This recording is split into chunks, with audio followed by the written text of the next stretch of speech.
Even though Norman Lear began his career decades ago, his influence has been felt through the generations. From his original take on All in the Family to his recent redos of some of his sitcoms and the Emmy-winning specials live in front of a studio audience, he has entertained millions of fans. Here's George Pinocchio with a look at this talented man. George? Okay, thank you. Norman Lear's comedies changed the face of television. He blended humor with political and social commentary. Lear's work was often challenging and sometimes controversial, but always entertaining. Guys like us, we had it made. Those were the days. Norman Lear was the man behind the groundbreaking sitcom All in the Family. The show ran from 1971 to 1979 and did not shy away from major political and social issues of the day. That became Lear's signature. If God had meant us to be together, he'd have put us together. Well, look what he's done. He put you over in Africa, he put the rest of us in all the white countries. Well, you must have told him where we were, because somebody came and got it. I never thought of myself as a risk taker at all. I was dealing with real people, living real problems. A year after All in the Family, Lear gave us Maude. That uncompromising, enterprising, anything but tranquilizing. Right on, Maude.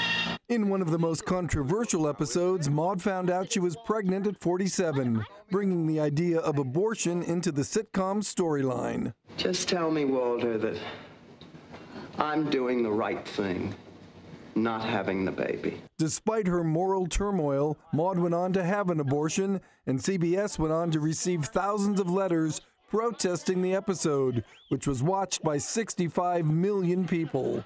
The same year we got Maude, Lear created Sanford & Son with Red Fox.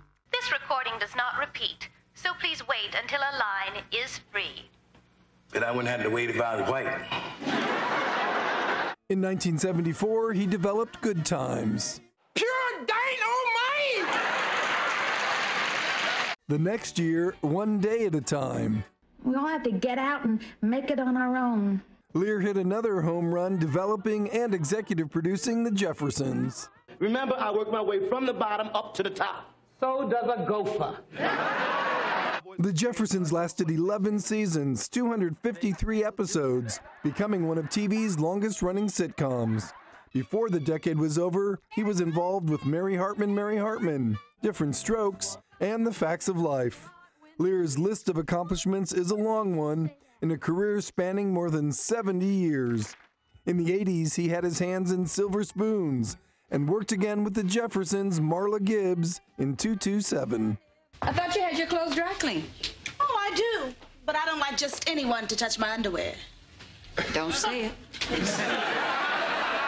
As time passed, Lear rebooted One Day at a Time in 2017, this time with a Cuban-American family.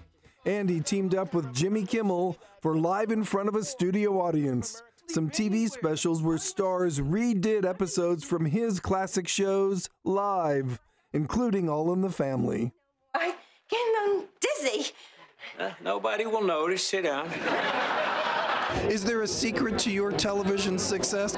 We were a group of people who cared about what we were doing, and we worked our asses off.